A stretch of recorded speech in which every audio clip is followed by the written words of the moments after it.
이석증 재발이 정말 무섭다는데 도대체 얼마나 많이 자주 재발하는지 궁금하지 않으세요? 논문에서 조사된 이석증의 재발 확률에 대해서 설명드리도록 하겠습니다. 안녕하세요. 여러분의 뇌 건강 가이드 신경과 전문의 박전입니다. 저는 18년 차 신경과 의사이며 지금 서울 양재 삼성 스마트 신경과에서 오늘 말씀드릴 이석증, 어지럼증을 비롯해서 신경통증, 두통 등의 여러 신경계 질환을 진료하고 있습니다.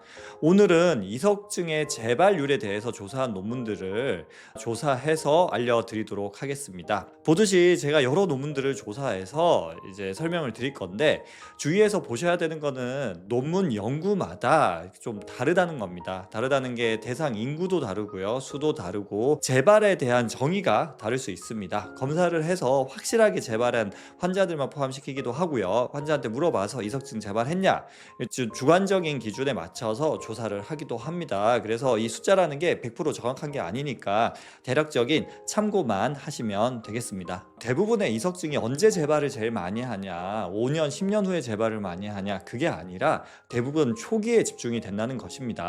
초기 6개월에서 1년 이내에 집중이 되어 있고 1년 단기 추적 연구를 보면 1년 이내 재발하는 확률이 논문마다 다른데 적게는 한 10% 정도, 많게는 30% 정도에 이른다고 되어 있습니다. 그중 많은 수가 처음 6개월 이내에 재발하는데 제가 보기에는 30% 넘어가지는 않을 것 이따 말씀드릴 장기 연구 등도 살펴봤을 때는 한 20% 전후 대략 10%에서 20% 사이 정도 된다라고 생각을 하시면 될 것 같습니다. 즉 10명 중에 한두 명은 재발할 확률이 있다. 저도 실제로 이석증 처음 걸렸을 때 한 달 후에 두 번째 이석증이 생겼거든요. 그래서 한 달도 안 돼서 두세 달 있다가 재발한다고 해서 이게 확률적으로 너무 드문 일이 아니니까 이상한 거 아니어서 너무 걱정 안 하셔도 된다, 이 말씀 드리고 싶습니다. 장기 추적 연구 5년짜리 연구들을 살펴보니까 5년 이내 재발 확률이 대략 33%에서 37% 정도 된다고 합니다. 그러니까 10명 중에 한 3명, 4명, 3명 중에 1명 정도가 재발을 합니다. 이 연구는 무려 20년 동안 1000명 정도의 이제 이석증 걸렸던 사람을 장기 추적 관찰한 연구입니다. 여기서 보니까 1000명 중에서 재발한 사람이 약 23% 정도 였다라고 하고, 한 번 재발한 사람이 그 중에 대부분 17%였고 2회 재발한 사람이 3%, 3회 재발한 사람이 1.5% 정도 된다고 합니다. 물론 4회, 5회, 6회 재발했던 사람들도 있기는 합니다. 제일 많이 재발했던 사람은 9번 재발했다고 하고요. 그렇긴 하지만 이제 20년을 무려 봤을 때 23%, 약 4분의 1의 사람만 재발했다고 하니까 이게 이석증 재발이 어떻게 생각하면 많다고도 생각할 수도 있지만 어떻게 생각하면 그리 많지 않다고도 생각할 수가 있습니다. 이석증 걸린 환자분들 치료를 해보면 많은 분들이 질문을 하시는 게 이석증 자체도 이제 이번에 힘들었지만 재발하는 거에 대한 두려움이 크신 분들이 많이 계십니다. 이 수치가 어떻게 보면 많다고도 할 수 있지만 생각보다 그렇게 많이 재발하지 않고, 또 이석증은 그리 무섭지 않은 게 어지럼 자체는 힘들지만 잘 치료받으면 또 금방 좋아지는 게 이석증이잖아요.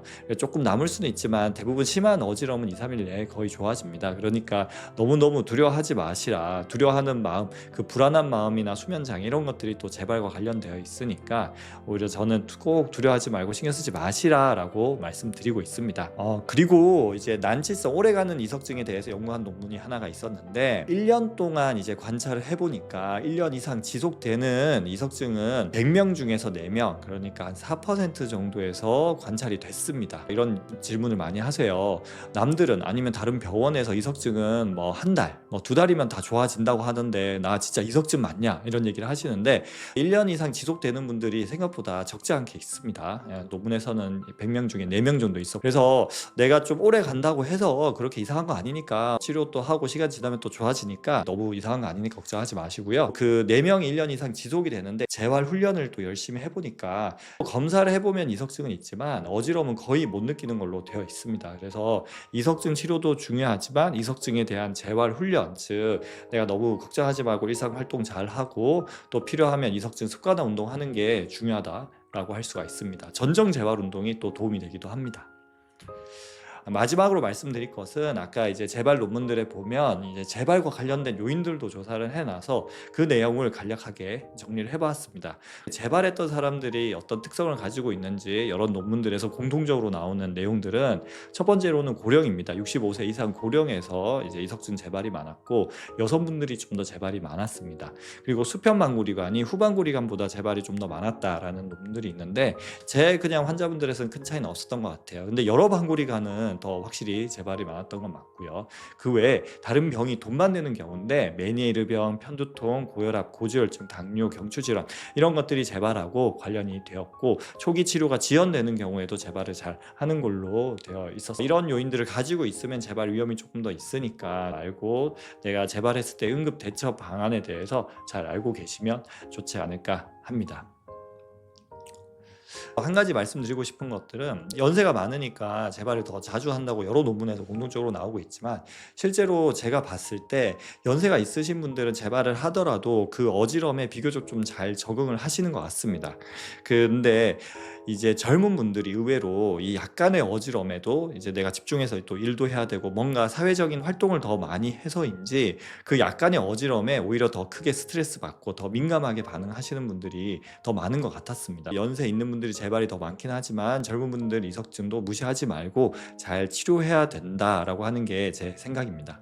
이석증의 재발 확률에 대해서 논문을 찾아보고 좀 간단하게 정리를 해드렸습니다. 오늘 영상이 또 이석증으로 또 마음을 쓰고 계시는 분들에게 조금이나마 도움이 되셨으면 좋겠고 다음에 또 도움이 될 만한 영상으로 찾아뵙도록 하겠습니다. 영상 시청해 주셔서 감사합니다. 궁금한 것이 있으면 댓글로 남겨주시면 시간 나는 대로 답을 드리도록 하겠습니다. 신경과 전문의 박재현이었습니다. 감사합니다.